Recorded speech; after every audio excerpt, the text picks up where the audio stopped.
Hello बच्चों, let's read this question. Let the normal at the point P on the parabola y square is equal to 6x pass through the point 5, minus 8.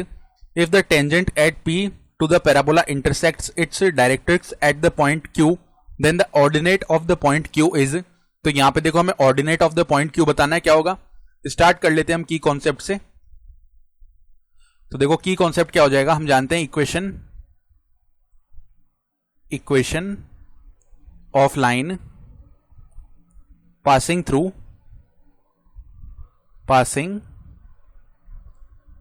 x1, y1 इस point से and having slope as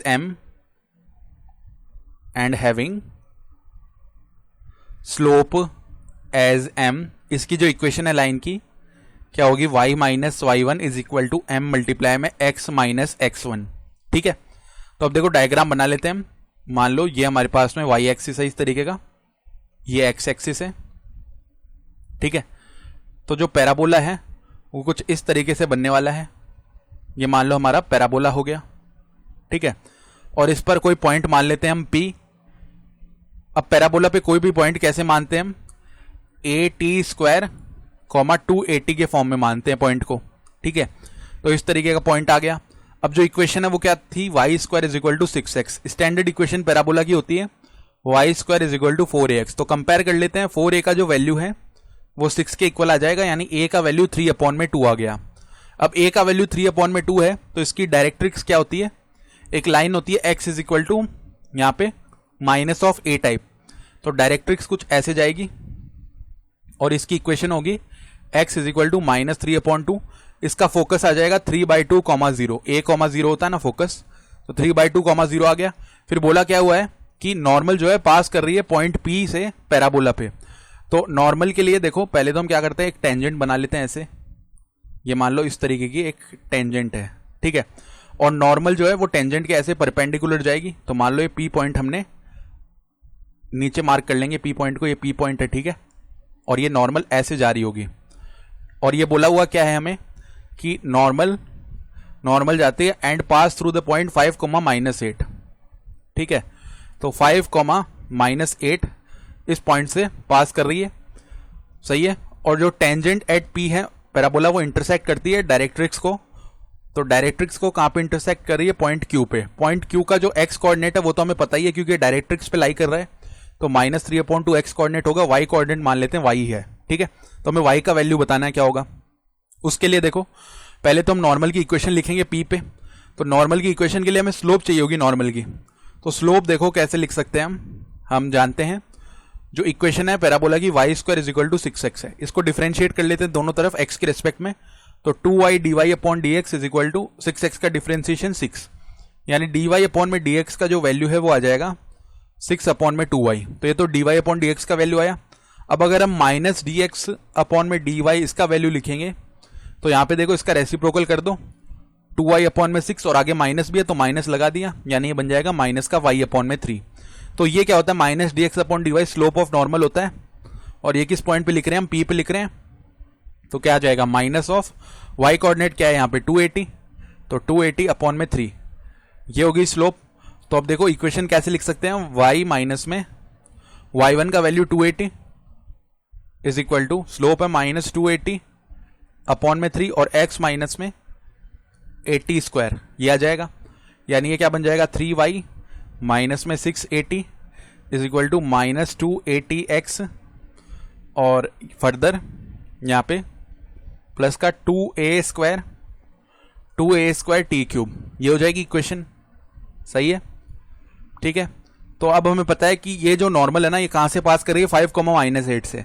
तो 5, -8 satisfy करवा देते हैं, यानी -8 multiply में 3 -6. a का value हमें पता ही है, ऑलरेडी लिख चुके हैं 3/2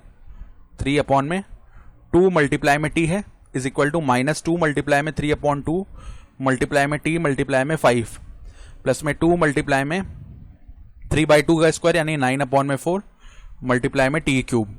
तो 2 यहाँ से 6 को 3 टाइम्स डिवाइड करेगा तो -24 और आगे क्या बन जाएगा हमारे पास में -24 और माइनस का 90 हो गया इज इक्वल टू, अब यहां पे देखो 2 से 2 डिवाइड हो गया तो माइनस का कितना बन जाएगा ये 15t,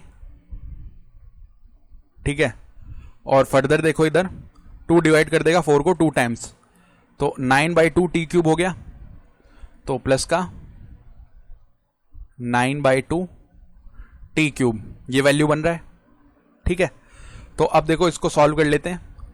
एलसीएम लेके 2 को उस तरफ लेके जाएंगे तो माइनस का 48 माइनस का 18t is equal to minus का 30t आएगा, प्लस का 9t क्यूब ये बन गया, यानी कि ये बन जाएगा 9t क्यूब माइनस 30t और प्लस का 18t कितना हो जाएगा, ये जो वैल्यू है माइनस का 12t, ठीक है, प्लस का 48 इज इक्वल टू 0। फर्दर इधर से 3 को बाहर निकाल लेंगे, 3t क्यूब माइनस का 4t, सही है। और फर्दर कितना बन जाएगा हमारे पास में वैल्यू जो है वो हो जाएगा यहाँ पे प्लस का, यहाँ पे 1 आएगा, यहाँ पे 6 इज इक्वल टू 0। तो यहाँ पे t इज इक्वल टू -2 रखने पे सेटिस्फाई हो रहा है, ठीक है। तो t के लिए जो वैल्यू है वो -2 आ जाएगी।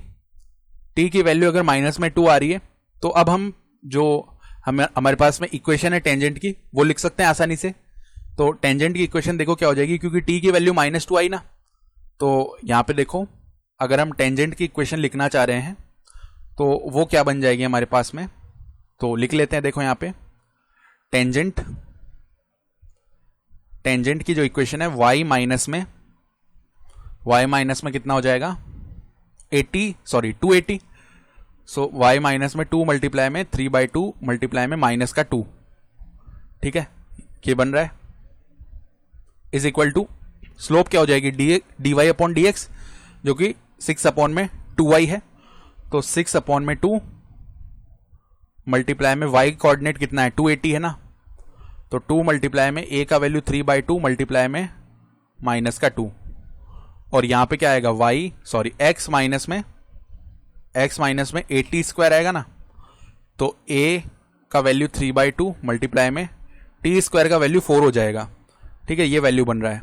तो 2 से 2 डिवाइड हो गया, यानी ये कितना बन जाएगा y प्लस में 6 इज इक्वल टू, यहाँ पे 2 डिवाइड कर देगा 4 को 2 टाइम्स, यानी देखो यहाँ भी 2 से 2 डिवाइड हो गया, 3 डिवाइड कर देगा 6 को 2 टाइम्स, 2 से 2 डिवाइड हो गया, यानी -2 तो नीचे बच गया, x माइनस में 6 अपॉन में -2 को उस तरफ लेके गए, माइनस का 2y -12 is equal to x minus 6, यानी ये बन जाएगा x प्लस में 2y और -6 प्लस का 12 तो प्लस का 6 हो जाएगा इज इक्वल टू 0। ये आ गई टेंजेंट की इक्वेशन। अब ये डायरेक्ट्रिक्स को कहां पे टच करेगी, जब x इज इक्वल टू -3/2 हो जाएगा, तो यहाँ पे x is equal to -3/2 put कर देते हैं, वहां से y कोऑर्डिनेट बन जाएगा हमारा, यानी -3/2 plus 6 is equal to minus of 2y हो गया, यानी देखो ये कितना होगा 12 माइनस 3 का वैल्यू 9 अपॉन में 2 इज इक्वल टू -2y, तो y का जो फाइनल वैल्यू है माइनस का 9 अपॉन में 4 बन जाएगा। तो अगर देखें यहाँ से ऑप्शन बी सही हो जाएगा। I hope you understood this explanation, best of luck.